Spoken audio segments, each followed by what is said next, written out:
ഇന്നത്തെ നമ്മുടെ വീഡിയോ നോമ്പ് കാലത്ത് ഭക്ഷണ രീതിയിൽ വരുത്തുന്ന ചില മിസ്റ്റേക്സ് ആണ്. നമ്മൾ നോമ്പ് തുറക്കുന്ന സമയത്ത് ഓവർ ആയിട്ടുള്ള ഷുഗറി ഡ്രിങ്ക്സ് കൊണ്ട് നോമ്പ് തുറക്കുക.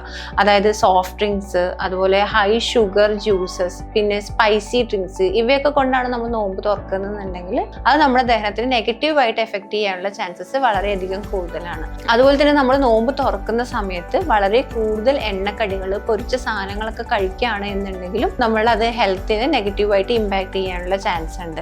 അതേപോലെ തന്നെ വേറൊരു മിസ്റ്റേക്ക് എന്ന് പറയുന്നത് നമ്മൾ ആവശ്യത്തിനുള്ള വെള്ളം കുടിക്കാതിരിക്കുക എന്നുള്ളതാണ്. അതായത് നമ്മുടെ ബോഡി ഡീഹൈഡ്രേഷനിലൂടെ ആയിരിക്കും പകൽ സമയത്ത് കടന്നു പോകുന്നുണ്ടാവുക. നോമ്പ് തുറന്നു കഴിഞ്ഞതിന് ശേഷം നമുക്ക് ആവശ്യത്തിനുള്ള അളവിലുള്ള വെള്ളം നമ്മൾ കുടിക്കുന്നില്ലേ എന്ന് ഉറപ്പ് വരുത്തേണ്ടതും അത്യാവശ്യമാണ്. നമ്മൾ രാവിലെ മൊത്തം ഫാസ്റ്റിങ്ങിലാണെന്ന് കരുതിയിട്ട് നോമ്പ് തുറന്നതിന് ശേഷം ഓവറായിട്ട് ഫുഡ് കഴിക്കുക, ലേറ്റ് നൈറ്റ് ഹെവി ആയിട്ടുള്ള ഫുഡ് കഴിക്കുകയാണെന്നുണ്ടെങ്കിലും നമ്മളെ ഹെൽത്തിനെ വളരെയധികം നെഗറ്റീവായിട്ട് ഇമ്പാക്ട് ചെയ്യാനുള്ള ചാൻസ് ഉണ്ട്. അതുപോലെ തന്നെ നമ്മൾ മസിൽ ലോസ് സംഭവിക്കാതിരിക്കാനും അതുപോലെ നമ്മളെ ക്ഷീണം കുറയ്ക്കാനൊക്കെ പ്രോട്ടീൻ റിച്ച് ആയിട്ടുള്ള ഫുഡ് ഇൻക്ലൂഡ് ചെയ്യേണ്ടതും അത്യാവശ്യമാണ്. അതിനായിട്ട് നമുക്ക് മുട്ട ഇൻക്ലൂഡ് ചെയ്യാം, അതുപോലെ മീൻ, ചിക്കൻ, കടലപ്പരിപ്പ് വർഗ്ഗങ്ങളൊക്കെ നമ്മുടെ ഡയറ്റിൽ ഇൻക്ലൂഡ് ചെയ്യാനായിട്ടും ശ്രദ്ധിക്കണം.